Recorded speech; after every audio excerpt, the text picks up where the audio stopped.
Hey there, it's Mark with Mark's Astro Journey. I just received the William Optics RedCat 61mm Refractor Telescope, and as I go through the unboxing, I wanted to share that with you. Here's a quick look at the soft carry case. It's pretty decent, looks nice. It does have some structure to it, and I believe that's because it has foam inside around the telescope.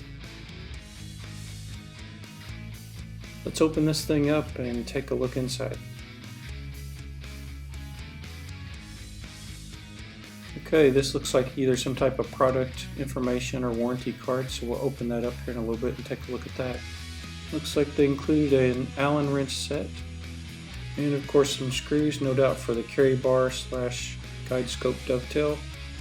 And the telescope's well protected inside all this foam, but they have it wrapped in plastic, and there's one of those desiccant bags. So I'll have to take this out of the plastic so we can take a look at it. This telescope is going to give me a wide field option. It has a focal length of 300 and a focal ratio of 4.9. With my current telescope, many targets would require a mosaic to capture the entire target. Another nice feature, it has a built-in batten-off mask in the end cap, which is going to be handy. And although this is kind of hard to see, we'll take a quick look inside at the primary lens. This has the internal focuser design, and you can see the scale here, and on this side you see the dual adjustment knob. It's compatible out of the box with the ZWO-EAF focuser, which I plan to use. It does have a longer dovetail bar for easier balancing, which is good. It does have a thermometer built into the coarse grain focuser control. And here is the longer Cat series handlebar and Vixen saddle for attaching a guide scope or other accessories. It has a built-in 360-degree rotator, and this will allow us to align our camera with the orientation of the target we're trying to image, which is a nice feature.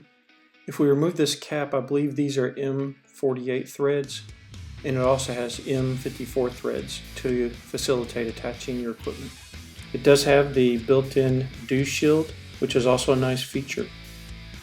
The focus travel is 42 millimeters. But when you're making the focal adjustment, you'll see this scale has a range of 0 to 50 millimeters. This foam in the case is fitted to the telescope. I think probably if you put the electronic focuser on here, you might have to make some adjustments for it to fit into the case. I doubt many people would want to remove the electronic focuser every time they stored it in the case. I'll open this Allen wrench package so we can take a quick look. Not much to see really, just looks like your standard Allen wrench set. And looking at this envelope, see what's inside of it. Looks like it contains a product warranty card as well as an inspection checklist and some stickers. So I'll put this back in the soft carry case. Be a nice way to transport it. It does have an image circle of 46 millimeters, so it's a pretty robust wide field for imaging. I'm looking forward to being able to capture some targets that, as I said before, I'd had to do as mosaics with my other telescope. Having the internal focus design, it's really going to be nice to not have the image train moving in and out when focusing occurs, and that tilt that can occur due to the way the equipment could affect the quality of the images. So that should be another way to improve the quality of my imaging sessions. And again, no need to buy any field flattener or focal reducer, as it's built in with the Petzval flat field. Another nice thing about that is you're not having to worry about back focus with your camera and your image train. You just need to bring your camera into focus. The total weight of the telescope is 7.47 pounds. It does support various T-mounts like Canon, Nikon, Sony, so those are a few, or Fuji. Those are some other options some people might be using. In my case, I'm using a ZWO camera, so I'll be mounting directly to the 48mm threads.